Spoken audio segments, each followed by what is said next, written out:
네, 안녕하세요. 우회원TV의 우회원입니다. 오늘은 내 부모가 올려주는 내 아이의 면역력이라고 하는 주제로 말씀을 드려보도록 하겠습니다. 먼저 여기 있는 옆에 있는 이 책에 대한 내용을 조금 참고해가지고 말씀을 드리는 부분들이고요. 여기 있는 책의 내용 전부 다가 아니라 요약을 조금 해가지고 말씀을 드려보도록 할게요. 만 15세 이전이 아주 중요하다라고 얘기합니다. 왜 그럴까요? 아이가 태어나서요, 아이가 성장하는 만큼 면역력도 함께 성장을 하게 되는데요. 이 면역력이 성장하는 시기가 만 15세에서 20세 사이에 성인과 거의 동일한 면역력을 갖추게 된다라고 이야기를 해요. 그러다 보니까 이 면역력 자체를 아기 때부터 잘 성장을 시켜 나가야 15세 때 완성이 된다라고 이야기를 합니다. 그만큼 만 15세 이전까지의 면역력을 챙기는 게 매우 중요하다라고 꼭 말씀을 드립니다.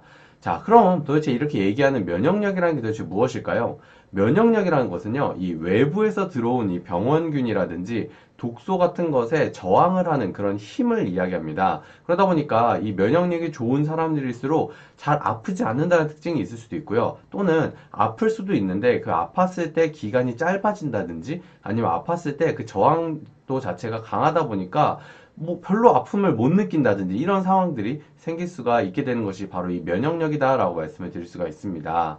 자, 근데 이 면역력은요, 이 면역계다라고 이야기를 하는데, 이 면역계의 중심이 바로 백혈구를 이야기를 합니다. 그러다 보니까 면역력이라는 것은 내 혈액 안에 백혈구가 얼마나 강한 힘을 가지고 있는가에 관련된 부분들이 이 백혈구의 힘을 이야기할 수 있는데요. 면역력은 백혈구의 힘이다라고 이야기를 해도 과언이 아니라고 이야기를 할 수 있어요. 그러다 보니까 우리 몸에 이상이 생긴다라고 한다면 우리 몸 안에 있는 백혈구의 숫자가 증가를 하게 됩니다. 왜냐하면 이상이 생긴다는 얘기는 병원균이라든지 독소가 우리 몸에 많이 들어온다는 얘기고, 그만큼 그 독소나 병원균을 이겨내기 위한 백혈구들이 많이 늘어나서 걔네를 잡아내기 때문이다 라고 말씀드릴 수가 있습니다. 그만큼 우리는 몸에 백혈구가 얼마나 강력한 힘을 갖고 있느냐가 우리 면역력의 핵심입니다.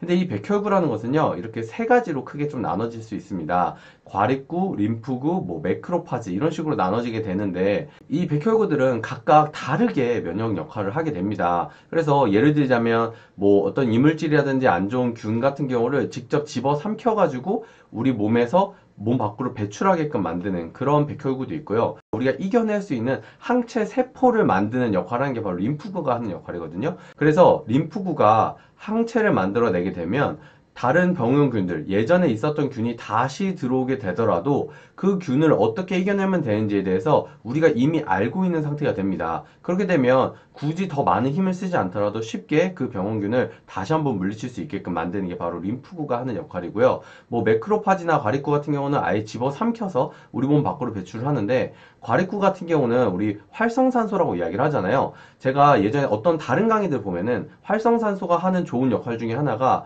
우리 몸에 있는 독소를 제거시키는데도 활성산소가 필요하다라고 말씀드렸죠. 문제는 뭐죠? 이 활성산소가 과다가 됐을 때 문제가 된다라고 말씀드렸잖아요. 이 활성산소를 이용을 해가지고 우리 몸의 독소를 제거해주는 역할을 하는 게 바로 과립구가 하는 역할이다라고 말씀드릴 수가 있습니다. 자, 그래서 우리가 면역력 하면 이 자율신경이라는 단어를 반드시 이해를 해야 되는데요. 자율신경이라는 거는 우리가 생각이나 우리의 의지로 움직일 수 있는 게 아니라 우리 몸이 스스로 생존을 위해서 움직여내는 것을 바로 자율신경이다라고 말씀드릴 수가 있습니다. 이 자율신경은 크게 교감신경과 부교감신경으로 나눠지는데, 교감신경 같은 경우는 낮 시간에 아주 활성화가 많이 됩니다. 그러다 보니까 우리가 행동을 한다든지 운동을 할 때 이 교감신경이 많이 활성화가 되고요. 반대로 우리 밤에 활성화되는 게 바로 부교감신경이다 라고 말씀드릴 수 있는데요. 이 부교감신경이 활성화됐을 때는요, 우리가 휴식을 취한다든지 아니면 마음 편하게 식사를 한다든지 이런 상황, 스트레스 수치가 아주 낮은 상황이 있을 때 이 부교감신경이 활성화된다 라고 말씀을 드릴 수가 있습니다. 자, 그래서 이 자율신경에서 과립구가 한 역할 같은 경우는요, 바로 스트레스가 증가가 되면 과립구의 숫자가 증가가 되게 됩니다. 그럼 교감신경이 증가가 되면 과립구가 과하게 증가가 되게 되겠죠. 그럼 제가 아까 말씀드린 과립구 같은 경우는요, 활성산소를 이용해 가지고 제거를 해야 되는데, 내가 스트레스 많이 받으면 내 몸 안에 독소가 많지 않은데 과립구가 많이 증가가 됩니다. 그러면 얘네는 활성산소를 갖고 있는데 이걸 어디에다가 쓸 데가 없게 되는 거예요. 그럼 어떻게 될까요? 이 과립구가 오작동을 하게 되면서 이 갖고 있는 활성산소를 가지고 우리 신체를 스스로 공격을 하게 됩니다. 이거를 솔직히 우리는 다른 말로 자가면역계 질환 뭐 이런 식으로 이야기를 하기도 하는데, 결과적으로는 얘가 제대로 병원균과 아니면 독소와 우리 몸 신체를 제대로 구분하지 못하고 오작동을 하면서 이 활성산소로 우리 신체 조직을 공격하게 되는 상황이 만들어지면서 우리 몸이 상하게 되는 거죠. 그렇기 때문에 우리가 스트레스 받으면 건강이 안 좋다, 스트레스 받으면 우리가 몸이 상한다, 이렇게 이야기하는 게 이 과정을 통해서 만들어진다라고 말씀을 드릴 수가 있습니다. 이 림프구에 대해서 좀 말씀을 드리면요. 림프구 같은 경우는요, 작은 이물질에 대한 항체를 생성한다라고 말씀드렸잖아요. 그래서 이 항체 같은 경우는 우리 몸에서 항체를 보유하고 있기 때문에 같은 병원군이 들어왔을 때도 막아주는 역할을 할 뿐만이 아니라요, 과립구가 활성산소를 가지고 일을 해요. 일을 하는데 일이 끝까지 깔끔하게 되지가 않습니다. 하고 나서도 작은 세균들이 남거든요. 이 작은 세균들까지도 마무리를 하는, 그 최종적으로 마무리를 하는 역할을 하는 게 바로 림프구다라고 말씀을 드릴 수가 있습니다. 그러다 보니까 우리가 낮에 열심히 활동을 하더라도 우리 몸이 제대로 회복을 하게 되려면 어떻게 해야 될까요? 바로 밤에 잠을 잘 자야 된다라고 이야기를 하죠. 왜 그러냐면 교감신경이 우세가 됐을 때는요, 과립구가 증가하는데, 반대로 우리가 잠을 자거나 휴식을 취할 때 비교감신경이 우세가 되면 림프구가 증가가 되기 때문에 우리 몸에 여러 가지 활동들에 대해서 노폐물이 쌓이거나 작은 세균들이 쌓인 것들을 마지막으로 해결을 해주는 림프구들이 늘어나 있는, 이 비교감신경이 우세가 되는 잠을 충분하게 자는 것이 마무리까지 깔끔하게 될 수 있다라고 말씀을 드릴 수 있습니다. 자, 그래서 이 과립구, 림프구 둘 다 우리 몸의 면역이 중요하지만 결과적으로는 면역계의 주인공은 림프구가 된다라고 말씀드릴 수가 있습니다. 그래서 우리는 어떻게 림프구를 잘 관리를 하느냐, 반대로 말하면 우리가 어떻게 얼마나 휴식을 취하고 스트레스를 잘 관리하고 그리고 우리가 얼마나 잠을 잘 자는가, 이런 것들이 우리 건강에 직결된다라고 알 수가 있습니다. 자, 그래서 이 자율신경 상태에서 교감신경이 올라간 상태와 부교감신경이 올라간 상태가 어떻게 다른가를 보면요. 체온 같은 경우는요, 우리 밤에 잘 때 우리 체온이 올라가면서 열이 올라간다는 얘기는 뭘까요? 그만큼 면역력이 강해진다라고 이야기를 하죠.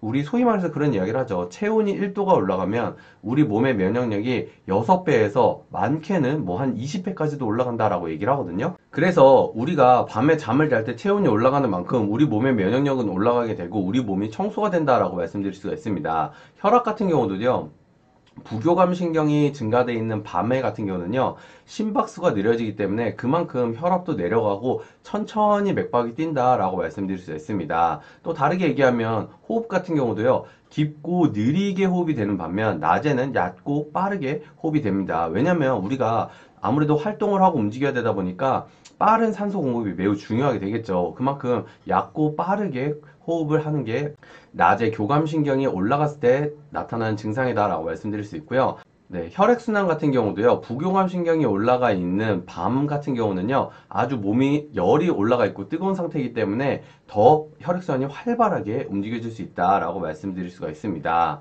다음으로 이 자율신경계에서 우리가 교감신경이 올라가 있는 낮 시간 같은 경우는요, 과립구가 많고요, 림프구가 적은 반면 밤에 잠을 자거나 휴식을 할 때는요, 림프구가 많고 과립구가 적다는 것을 알 수가 있습니다. 자, 그래서 이 과립구, 림프구, 과연 그러면 림프구만 많으면 되니까 우리가 무조건 충분히 잠만 자고 맨날 잠만 자고 맨날 휴식만 취하면 건강해질까라는 생각을 할 수 있는데, 그렇지는 또 않습니다. 왜냐면 림프구가 또 활성화가 많이 돼가지고 우리 몸에 부작용이 나타나는 증상이 또 생길 수가 있거든요. 그래서 건강하기 위해서는요, 이 과립구와 림프구가 균형적으로 만들어져 있는 게 매우 중요하다라고 말씀드릴 수가 있습니다. 아까 말씀드렸던 과립구가 한 60%, 림프구가 한 35% 이렇게 이야기 드렸는데, 이것은 내 건강 상태에 따라서 퍼센트가 계속 달라질 수가 있거든요. 그만큼 이 과립구하고 림프구의 균형이 얼마나 유지가 잘 되느냐가 내 건강에 얼마나 면역력이 좋은가, 이 부분을 표현한다라고 말씀드릴 수가 있습니다. 우리 아기가 태어나고 나면요, 만 4세까지는요, 림프구가 과립구보다 더 높은 상태가 됩니다. 하지만 만 4세에서 15세까지는요, 림프구하고 과립구가 같이 비슷하게 증가가 되기 시작하면서 만 15세에서 20세가 되면 림프구가 35%, 과립구가 60%로 성인과 거의 동일한 상태의 림프구와 과립구의 수치를 기록을 하게 됩니다. 그러다 보니까 우리가 성장을 하면서 이 림프구하고 과립구가 올바르게 성장할 수 있게끔 만들어내는 그런 영양 상태라든지 아니면 식습관 이런 것들이 매우 중요하다라고 말씀드릴 수가 있는데요.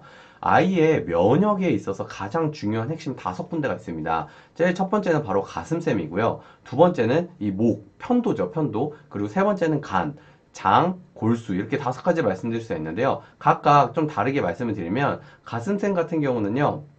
내가 뭔가 물고 빨고 하는데 예를 들어서 지금 저희 집에 아이 같은 경우도요. 뭐 손에 집히는 거나 보이는 것만 있으면 무조건 본인의 입으로 들어가거든요. 근데 아이가 뭔가 안 좋은 거를 먹게 되면 얘 건강에 해치지 않을까라고 생각을 해서 뭐든지 다 살균을 하고 완전히 면역이 되기 위해서 노력을 하는 분들이 계신데요. 오히려 그런 것들은 아이의 이 가슴샘, 면역력 발달에 안 좋다라고 말씀드릴 수가 있습니다. 아이들이 물고 빨고 하면서 입 안으로 들어가는 그런 세균이라든지 병원균 같은 게 아이의 가슴샘에서 이걸 이겨낼 수 있는 항체를 계속 만들어내고요. 그걸로 인해서 면역력이 증가하다가 될 수가 있거든요. 그러다 보니까 뭐 당연히 엄청나게 오염된 것을 아이의 입에 물고 빨고 하는 거는 당연히 막아주는 게 좋겠지만 무조건 아이가 물고 빨고 하는 것들에 병원균이 없게끔 너무 깨끗하게 키우는 것도 오히려 아이의 면역력을 낮출 수 있다라고 말씀드릴 수 있고요. 두 번째는 이 편도에 관련된 부분입니다. 젖먹이를 한다든지 여러 가지를 할 때 목을 딸깍딸깍 거리면서 계속 먹으면서 이 편도가 계속 발달이 되는 거거든요. 그러다 보니까 아이가 충분히 잘 먹을 수 있게끔 도와주는 것도 매우 중요하고요. 특히 이제 모유 수유를 하시는 분들 같은 경우는 충분한 모유 수유를 오랫동안 하면 할수록 아이의 면역력이 증가가 될 수 있다라고 이야기를 합니다. 세 번째 간은 해독이죠. 아무래도 해독 기능을 가장 대표적으로 하는 게 간이다 보니까 아이의 면역에 당연히 핵심이라고 말씀을 드릴 수 있고요. 네 번째 장입니다. 장은 우리 몸의 면역의 70% 이상을 관장한다라고 이야기를 하잖아요. 그렇기 때문에 우리 장 안에 환경이 어떻게 만들어지냐가 매우 중요하죠. 그래서 장 환경을 관리하기 위해서 아이들을 위한 뭐 유산균이라든지 꼭 아이들을 위한 게 아니더라도 성인들이 먹는 유산균도 사실 아이들이 먹어도 전혀 상관이 없거든요. 그렇기 때문에 아이들이 장 관리를 할 수 있게끔 아주 아이 때부터 유산균, 특히 유익균이 많이 들어있는 좋은 균을 많이 섭취할 수 있게끔 도와주시면 좋을 것 같습니다. 자, 5번째는 바로 골수, 뼈인데요. 아이들이 좀 빨리 걸었으면 좋겠다 해가지고 뭔가 잡고 일어나기 시작할 때부터 아이의 손을 잡고 계속 걸음마 연습을 시키는 경우가 있잖아요. 오히려 그런 것은 아이의 면역력에 좋지 않다라고 합니다. 반대로 아이가 충분히 기어 다니면서 등뼈가 튼튼해지도록 냅두는 것이 아이들이 충분한 면역력을 기르는 데 도움이 된다라고 이야기를 해요. 그만큼 아이들이 등뼈가 단련이 될 수 있게끔 뭐 아이가 스스로 일어나서 걷는 상태면 상관이 없겠지만 억지로 먼저 빨리 걷게끔 만들기 위해서 그렇게까지는 할 필요 없다라고 말씀을 드릴 수가 있습니다. 자, 그래서 아이들의 면역을 위한 핵심 습관에 대해서 6가지를 마지막으로 말씀드리겠습니다. 첫 번째는 활짝 웃는 것입니다. 아무래도 웃음은 우리 면역이 만병통치약이다라고 이야기를 하잖아요. 아이들이 많이 웃고 밝게 웃을수록 아이들의 면역력이 올라가기 때문에 최대한 아이가 밝게 웃을 수 있게끔 많은 부모님들 또는 가족분들이 도와주시면 좋을 것 같고요. 두 번째는 충분한 잠을 자는 거. 이건 너무 당연한 이야기죠. 특히 밤 9시 이전에 잠을 잘 수 있게끔 해주는 게 매우 중요하다라고 말씀드릴 수 있고요. 세 번째는 코로 숨쉬기입니다. 보통 아이들이 크다가 이제 감기가 걸리거나 뭐 여러 가지 증상으로 인해서 코가 막히는 경우가 되게 많잖아요. 이 코가 막히는 채로 냅두게 되면 아이가 입으로 호흡을 하는 게 매우 익숙해지게 될 수가 있는데 그렇게 되면 입으로 호흡을 하면 할수록 아이의 면역력이 떨어지게 됩니다. 그래서 입은 뭔가를 섭취하는 용도로 많이 사용할 수 있게끔 도와주시고요. 코가 막혀 있으면 코를 최대한 빨리 뚫어줘서 코로 숨 쉴 수 있는 아이의 습관을 길러주시는 게 아이 면역의 핵심이다라고 말씀을 드릴 수가 있습니다. 자, 네 번째는 체온 유지입니다. 목욕을 하거나 아이가 씻고 나오거나 아니면 날씨가 춥더라도 아이의 체온 유지가 꾸준히 잘 될 수 있게끔 도와줬을 때 아이의 면역력이 증가가 된다라고 말씀드릴 수가 있고요. 기본적으로 36.5도 이상을 계속 유지할 수 있을 때 아이의 면역력이 좋은 상태다라고 말씀드리고요.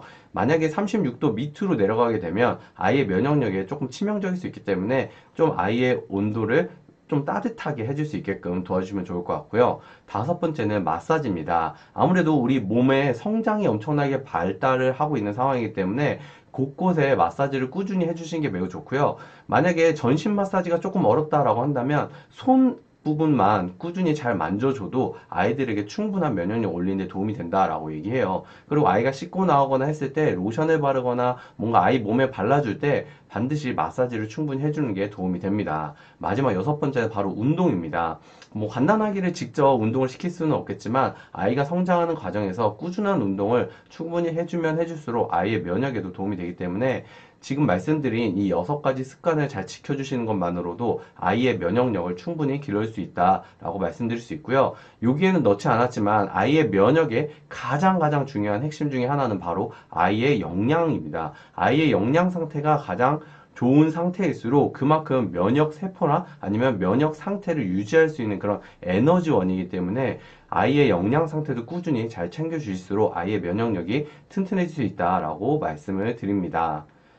아이들의 질병은요, 내가 뭔가 아이가 아프면 뭔가 바로 조치를 해야 된다라고 생각하신 경우가 많은데, 물론 바로 조치해야 될 때도 있습니다. 하지만 아이들은요, 질병을 스스로 이겨낼 수 있는 그 면역력을 길러낼 수 있는 시간이 필요하다라고 얘기를 합니다. 아이가 조금 아프면요, 그 면역력을 길러줄 수 있는 영양제, 그래서 비타민 C라든지 이런 것들을 조금 넣어주면서 아이가 스스로 이겨낼 수 있게끔 바로 약 처방을 하는 것보다는요, 그래서 아이들이 스스로 이겨낼 수 있는 그 면역력을 길러낼 수 있는 시간을 어느 정도 주시는 건 어떤가라는 생각이 듭니다. 많은 분들이 더 많은 공부를 하고요. 더 많은 아이들을 건강하게 키우기 위해서 노력하시는 만큼 아이들이 건강하게 자랄 수 있었으면 좋겠습니다. 제가 오늘 준비한 내용이 여기까지고요. 오늘 내용도 좋으셨으면 구독과 좋아요, 알림 설정 부탁드립니다. 그럼 다음 주에 또 좋은 내용으로 찾아오도록 하겠습니다. 감사합니다.